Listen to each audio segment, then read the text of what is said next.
আল্লাহ আমার সৃষ্টিকর্তা, আমার সব সবার কাছে প্রিয় যিনি তিনি আমার রব।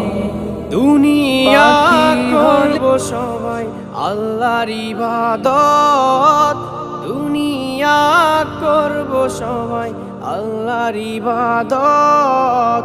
সব কিছুতে দিবেন তিনি তারই রহমত, সব কিছুতে দিবেন তিনি তারই রহমত। আল্লাহ আমার সৃষ্টিকর্তা, আল্লাহ আমার সব সবার কাছে প্রিয় যিনি তিনি আমার রব। আল্লাহ আমার সৃষ্টিকর্তা, আল্লাহ আমার সব সবার কাছে প্রিয় যিনি